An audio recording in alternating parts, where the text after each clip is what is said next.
It was in 1968. I was serving aboard a spy ship called the United States ship Pueblo.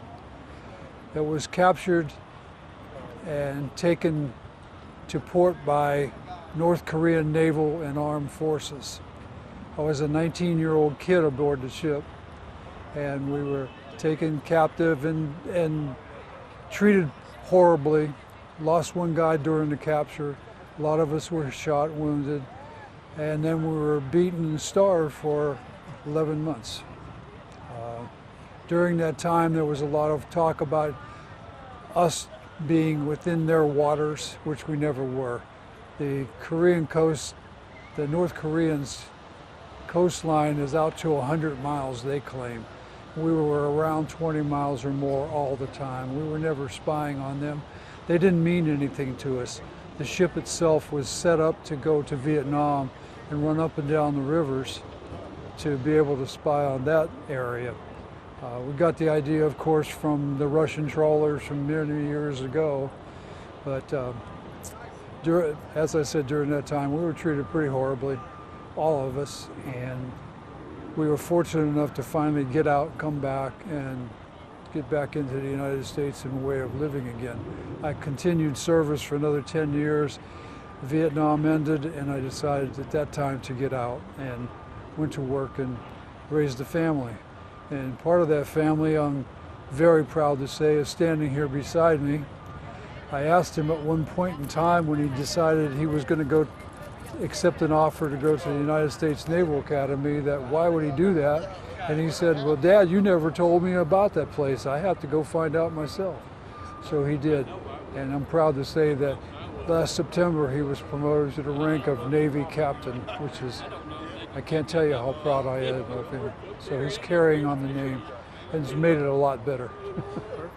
Tell me about your, just tell me about what it means for you to do this honor air flight, come to Washington, D.C. and see all these beautiful memorials in your honor. This is actually incredible.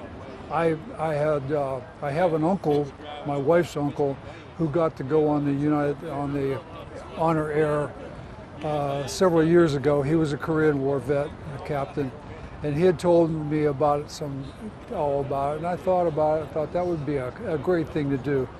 I was fortunate enough to pick the doctor that's in charge of this group as my cardiologist, and that's how I found out that it was available in Knoxville. He got me involved, and it came at that point. What it means to see all these guys, and to finally get recognized, especially the Vietnam War guys. They were treated awful when we came home. And it's so wonderful to see how they are getting on now, and people who are really caring about them and know that no matter whether you like the war or not, any war, the servicemen are always here for one reason. That's to uphold their oath, take care of this country, and have it remain free and keep our freedoms intact, no matter what happens to be going on nowadays. Lastly, just tell me about what kept you going during those 11 months. Camaraderie between our troops, an American sense of humor, come back from getting beat on pretty badly and count the lumps on your head, stuff like that, but our faith in God. They say that there are no atheists in the foxholes, and I can tell you, being a Navy, I was never in a foxhole, but there was never one in a POW camp either. We all prayed to God. We thought about our folks, those things that we were missing on. Thought many times. We got down, but the guys in the room bring you back up. So it was those things, those days, the fear of dying and all that sort of thing. You just had to put that aside. And I compartmentalized a lot of things to this day. Pain is something that you get over. You know you're going to get over it. But we always remained that we were Americans and we were going to get through this. Lastly, I'd like to ask you, what do you think? What are your thoughts on your father's service? Oh, it's incredible. I mean, part of our history, what they went through, like he said, was awful.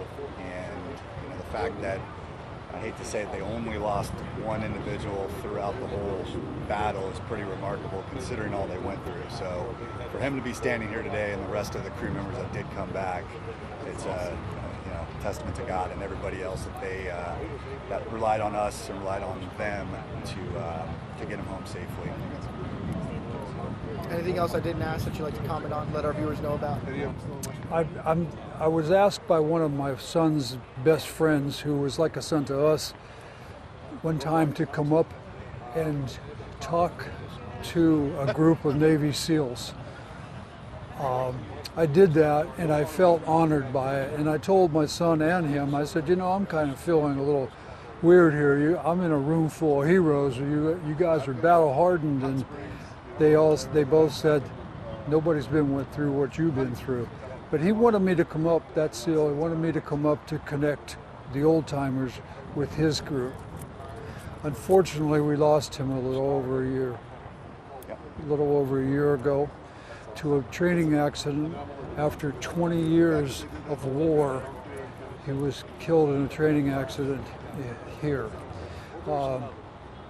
We're still so tight with that, and it still gets you, but it felt the same way as me losing my friend on the ship going to Pueblo. It's just hard to understand. Why me? Why am I still here? Why was him? But I can feel so much camaraderie between myself and my son's Navy, even though it's monumentally different.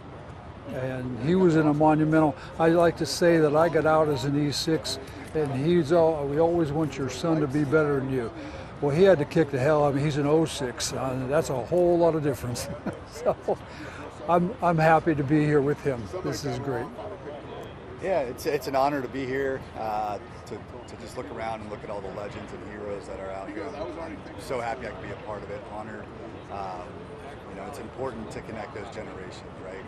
To learn about history, because there's not too many World War II vets, Korean vets, Vietnam vets, all the battles that we've been through over the course of our military history. This is important. It's an important educational piece.